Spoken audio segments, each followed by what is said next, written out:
혹시 그런 생각 안 해보셨어요? 아, 이제 케이블만 끊으면 다 해결되겠지? 근데 막상 해보니까 어때요? 스트리밍 앱이 너무 많아서 뭘 봐야 할지 더 헷갈리죠? 오늘 이야기는 바로 여기서부터 시작합니다. 이 질문 아마 많은 분들이 내 얘기다 하실 거예요. 스트리밍이 약속했던 건 분명 단순함이었는데 현실은 정반대가 되어버렸죠. 도대체 왜 이렇게 복잡해진 걸까요? 그러니까 우린 돈도 아끼고 보고 싶은 것만 골라보는 그런 자유를 꿈꿨잖아요. 그런데 현실은 끝없는 앱, 기억나지도 않는 비밀번호, 그리고 야금야금 올라가는 구독료의 미로에 갇혀버린 거죠. 이게 바로 시청자뿐만 아니라 이 산업 전체를 뒤흔드는 어떤 거대한 전환점이 됩니다. 자, 이런 혼란스러운 상황이 결국 2023년에 두 거물급 회사를 협상 테이블로 끌어냅니다. 한쪽은 미국의 거대 케이블 회사인 차터, 다른 한쪽은 ESPN을 비롯한 어마어마한 컨텐츠를 가진 디즈니였죠. 디즈니랑 ESPN은 사실 별 생각 없었어요. 늘 하던 대로 재계약하겠지 싶었던 거죠. 하지만 차터의 입장은 완전히 달랐습니다. 예전처럼 그냥 케이블 요금이나 올리는 낡은 방식으로는 더 이상 버틸 수 없다고 판단한 거예요. 차터 CEO의 말을 들어보면 당시 상황이 어땠는지 짐작이 가요. 우리는 사실 잃을 게 별로 없어서 좀 위험한 상대였다고 하죠. 이런 절박함이 오히려 에라 모르겠다. 소비자 입장에서 완전히 판을 새로 짜보자 하는 식의 아주 과감한 아이디어를 낳게 된 겁니다. 그래서 이 둘 싸우는 대신에 손을 잡습니다. 그리고 완전히 새로운 개념을 들고 나오죠. 케이블 따로, 스트리밍 따로가 아니라 이 둘을 아예 하나로 묶어버리는 이른바 슈퍼 번들이라는 걸요. 그럼 이 하이브리드 번들이라는 게 정확히 뭘까요? 아주 간단해요. 기존에 보던 실시간 TV 채널에다가 디즈니 플러스나 ESPN 플러스 같은 핵심 스트리밍 앱을 그냥 통째로 넣어주는 겁니다. 하나의 구독으로요.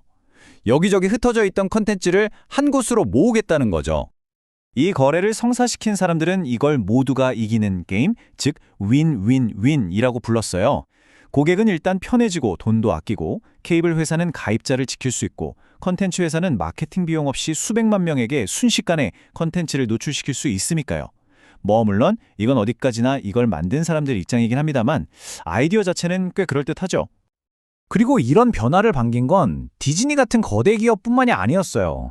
워킹데드로 유명한 AMC 같은 상대적으로 규모가 작은 회사들한테는 이게 정말 가뭄의 단비 같은 소식이었던 거죠. AMC CEO가 이런 말을 했어요.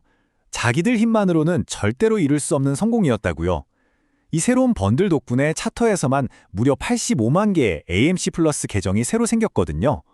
이건 그냥 앉아서 엄청난 수의 신규 구독자를 얻은 셈이죠. 자, 그럼 이제부터가 중요합니다.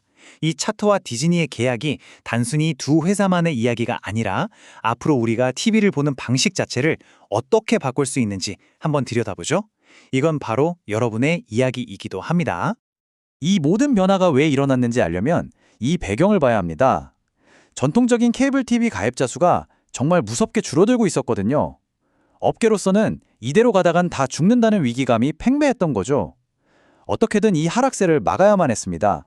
하지만 이 새로운 모델이 성공하려면 사실 기술보다 더 중요한 아주 근본적인 문제를 해결해야 합니다. 그게 바로 신뢰입니다. 차터 CEO도 솔직하게 인정했죠. 우리의 가장 큰 문제는 고객이 우리를 믿지 않는다는 거다라고요. 수십 년 동안 이런저런 추가 요금에 시달렸던 고객들한테 이번엔 진짜 공짜로 포함된 거예요 라고 말해도 그걸 믿게 만드는 게 가장 큰 숙제라는 거죠. 3개월 무료 체험 같은 꼼수가 아니라는 걸 증명해야만 합니다.